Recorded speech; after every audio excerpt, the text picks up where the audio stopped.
I hope you're all doing well. This lesson is about reading the z-table. That's all we're going to do is read the z-table. We'll use it in another assignment. So to get started, I want to point out something. Well, let's just read a number first. Suppose I wanted the value for z equals 1.3.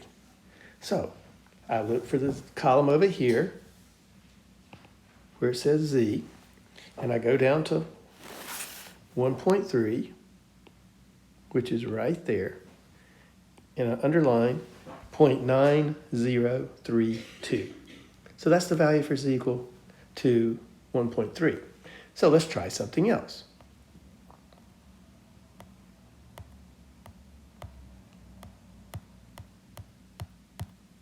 That's low. Okay, what if we had z equals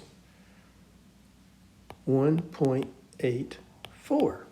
Now notice this time we have an extra digit on here. Well, we go to the z column here on the left, and we find 1.8, which is right here. There's 1.8. Then across the top, you can see where there's the column for 0.04. That gives you the second decimal. Now, if you go to where those two intersect, that column and row intersect, you can see the number 0.9671. That's how you find z equals 1.84. Now, let's try something else here.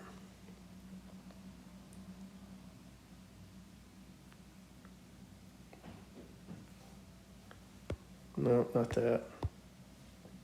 Thought it was right here. Yes, there we go. There, that cleaned up everything. Okay, so what if we have a negative number? What if we have z equals a negative number? Well, we just go to the other side of the sheet. Let's try z equals negative 1.23. So find negative 1.2, which is right here. Find 0.03 across the top and go where they intersect. And that is right here, 0.1093. Now let's do one that's a little bit trickier. Let's clear this page and go back. So let's do negatives. I want to clear this page. Let's do this again.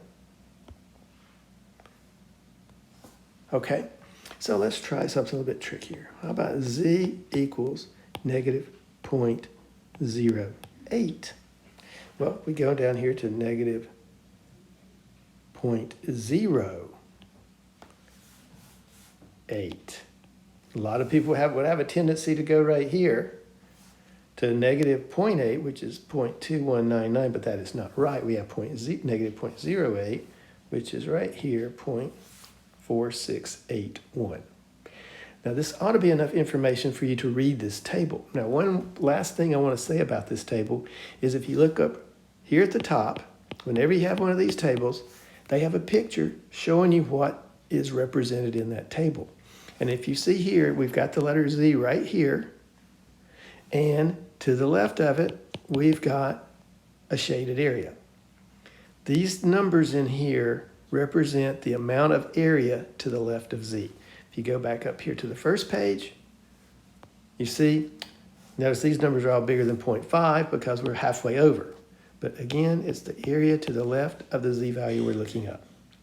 Hopefully this was enough information that allows you to be able to look these numbers up, and at a later time, you will be using this table to solve normal distribution problems. So keep this in mind. If you need to reference it again, please bring this video back up again and look at it.